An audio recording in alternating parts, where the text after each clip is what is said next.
Georgia football and the culture problem by the numbers. We have detailed the traffic incidents and certainly the ones that took the life of a staff member and a player back in January. It's much more than that. We even went with, arrested or graduated, and many of those are traffic-related incidents. By the way, it was a very difficult game to play. Yes, it was. We did not fare as well as I thought now, on graduated or arrested Georgia football edition. So the Atlanta Journal-Constitution has done a deep dive on the University of Georgia's football team and the speeding issues that they have. The numbers are alarming. Under head coach Kirby Smart, dozens of players have been cited for excessive speeding, reckless driving, a lot of it's racing, or just other traffic offenses. I do want to preface this by saying I don't think this is the only football program that would have this issue if you had media dive into details.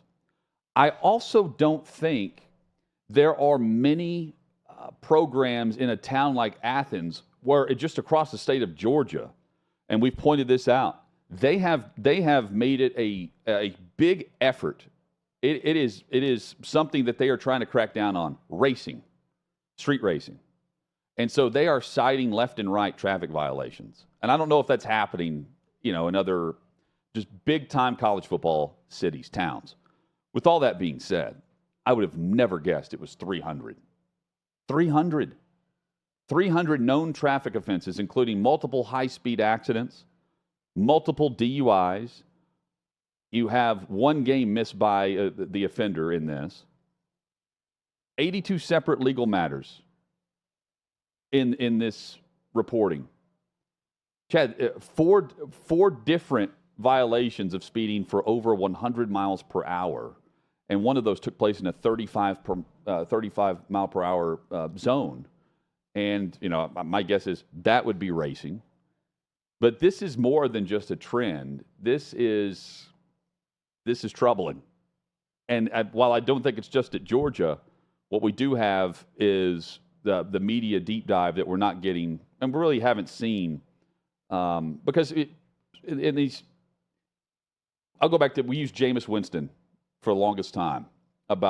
In Tallahassee, were they really looking for Jameis Winston? No, none of these small towns are. Now, and again, this didn't come from the Athens paper. That's right, I know. Came from the Atlanta Journal-Constitution. But a lot of the violations are taking place in Athens. Yeah. And that's my point. I'm making the point for you. The local people aren't going to do this. This was not the Georgia football beat writer uncovering this. Why? Because these programs, especially in the South, they run the city.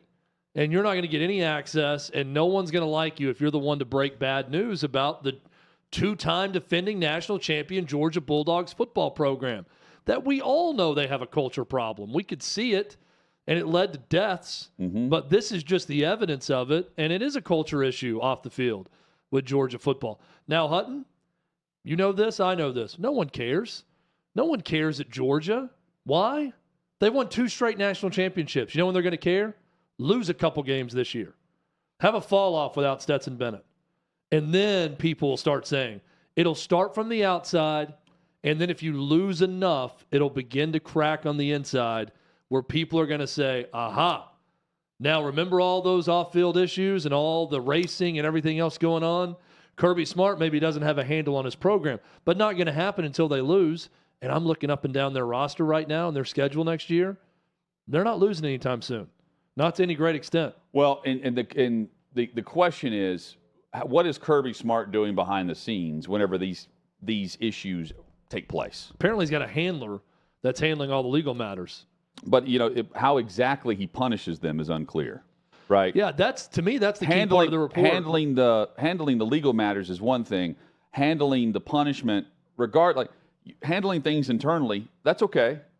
But the report mentions, in one case, in 2019, he ordered 6 players who had been arrested over the previous 6 weeks to run steps at Sanford Stadium in front of a select audience of donors that were there for an event for the Georgia Athletic Department.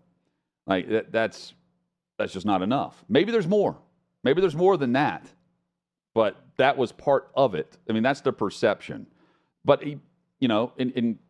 on the college football world, especially on the large scale, the disciplinary matters, they can just point to the university and say they're handling it, and we're not going to reveal any disciplinary action that's being taken. I think in this case, it's reckless to just ignore it.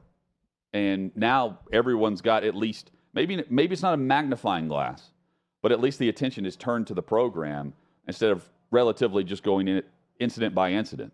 At some point, everything piles up, and it's more than just a court fine that needs to be addressed. Yeah, and what's the guy's name again? Gant. To me that's the key handler. Takeaway from the whole thing. I think 82 or over 80 legal matters handled by Gant, who's the same guy described as the player babysitter. I mean, I'm doing some further digging on that. If I'm another news outlet or if I'm AJC, I'm getting some more information on that, because that's the one that could be very, very bad for Georgia football and Kirby Smart. The other things, while bad, I mean, over 300 traffic violations, that's handled by the court system if you're getting a speeding ticket or whatever. But vaguely 82 legal matters handled by one guy who's described as the program's babysitter. I'd do some more digging on that one. They're going back to 2015 as part of the AJC investigation, where you've got the excessive speeding, you've got street racing, but beyond that, players illegally bringing weapons on campus, bar fights, domestic violence and sexual assault. I mean, there are a litany of things, even back to 2015, and they go back then because that's whenever Kirby Smart took over as head coach. That's not to say that this is only taking place at Georgia. It's taking place across college campuses for sure, but this is more than just one or two street racing incidents. And by the way, I mean, the magnifying glass is on the one street racing incident that claimed the life of two people, including a Georgia staffer who was behind the wheel and a teammate, a Georgia player of Jalen Carter's, teammate of Carter's. So, I do think it's more impactful because you have that story that everyone is aware of, and then you have the investigation from the Atlantic Journal-Constitution that's digging in on this. There are times where you can come back and say, oh, this happens everywhere. This is just a college sports thing. This is something that happens everywhere you go with big-time college sports. This is not one of those stories. This is not happening everywhere. Is it happening to a smaller degree almost everywhere? Sure. I'm sure there are plenty of college football players at major programs that get traffic violations.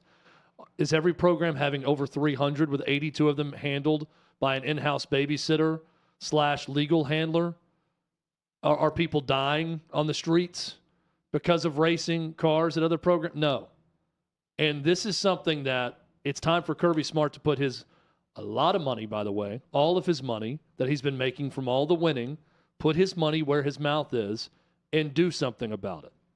Because the fans are going to cut you slack as long as you continue winning, but it may not stop the media reports of what's going on, and hopefully it stops people breaking the law and death from occurring also within the program. So this is a troubling story. This is not just, I mean, it's something that can be fixed by Kirby Smart, and ultimately people are going to care about the wins and losses with his program. Those Georgia Bulldogs fans will.